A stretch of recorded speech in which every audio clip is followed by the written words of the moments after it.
Pursigido nga makalampo si Jello sa kolehiyo.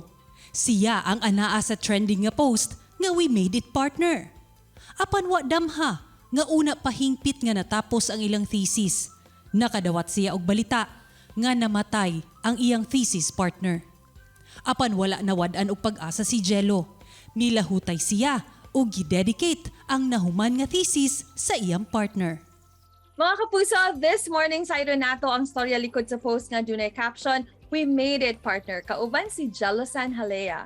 Jello, good morning and welcome dito sa At Home with GMA Regional TV. Kamusta ka? Good morning po at ni Bessie, and okay lang po kayo karon po. Coping up mo da ano na kanang murag kuha na ako itong nahitabo sa akong research partner murag. Move on na gamay. Jello, syempre atong hisgutan karon kining imuhang social media post nga naay caption, "We made it, partner." Unsa ba ang storya likod niini? Gipost na ko siya sa Facebook nga gikaptionan ako siya we made it partner kay mura siya og tribute sa ako ang partner this partner nga si Miss LV Villanel nga sa tanan namo kahago sa amo pagsugod pa lang atong third year pa mi hantod nag fourth year kung asa amo lang nahuman among thesis. May pakita na ko sa iya nga nahuman gid namo bahalag sa higayon nga kanang wala na niya nakita ang amo ang hardbound nga thesis. Kano sa pud ba mo nag-ila ni Ma'am LV? Way back tong 2018 ila ni Ate LV kay mismo Lidigard mo siya mismo sa among eskwelahan ko siya nagtrabaho asa siya nag-eskwela pod. Nagsulod ko sa atong entrance sa school kay nag-enroll lagi ko to siya gud gipangutana kung unsa lagi ang ako ang gikuha ang course sa college sa sana tubag po ko siya nga Basic Science. So nalipay siya atong nga time kay nakabalo siya nga classmate mi kay tungod tana po siya unsa akong schedule sa classes so ingon po kog evening class kay working student po ko ata nga time mo to among first encounter gyud nagkaila mi at LV. Unsa pud ba ng mga experience or mga butang nga dili gyud nimo malimtan kay Ma'am LV as your thesis partner? Hindi gid ako malimtan ka Ate LV kay kuan gyud siya kanang maminaw siya pag tudluan kay tungod kay dili man siya gid wala gid siya kaagi sa research kay old curriculum man siya sa iya pong edad nga 37 na tapos gina-guide lang namo siya so mukuan gid siya kanang nagid siya porsigido gid siya nga mo magtuon sa mga butang nga dili pa kay nga bago pa sa iya labi na ng research.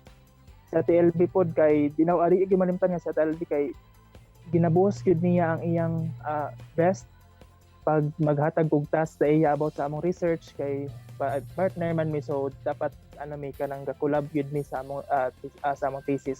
Daghan man kay kog di malimtan sa iya buutan kay siya gahatag siya sa iya mga kung naa sa iya mahatag sa kuha mga financial di ginawa sa malimtan kay halos tanan nga mga for printing effort para ihatag sa faculty ang amo ang mga soft copy para ipa-check sa mga panels siya gid nagalihok atong buhi pa siya. Kung aduna pud kay mensahe alang kay Ma'am LV unsa ang imong gusto iingon? Siguro magmensahe na lang ako sa ako ang partner nga wala na sa taas.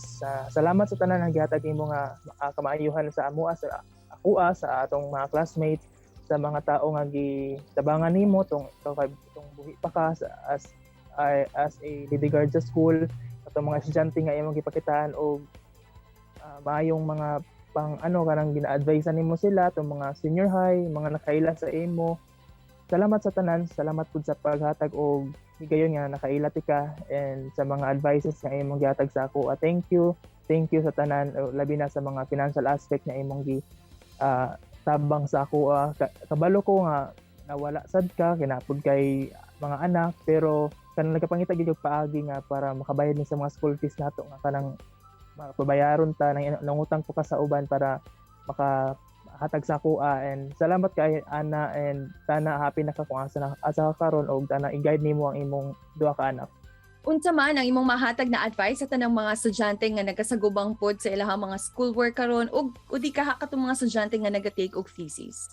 So, sa mga estudyante karon nga nagsagubang og mga schoolwork especially online ta so ay dili nato ikalimtan nga magampo sa ato ang labang makagahom and also makipag-coordinate sa ato ang mga kaila kung nato na nalistan and also tagaan nato atong time nga meditate nga kanang kaura tas kanang dili mapud sa tanang higayon nga kinahanglan magpaka-stress lang ka so tagaig time imong sarili, and aside sa kanang magsige kag babad lang sa social media, tagaan mo sarili og kanang matuhag mga hilom, and also mag self-reflect ka o basa, and ampo lang jud kanang na ito. Ug sa kanang mga nag-take sa ilang pictures karon, padayon lang mo kay makauman lang gid mo, tapos salig lang gid sa ato ang mga ka-government. Pray lang gid always, and seek guidance from your advisors and from those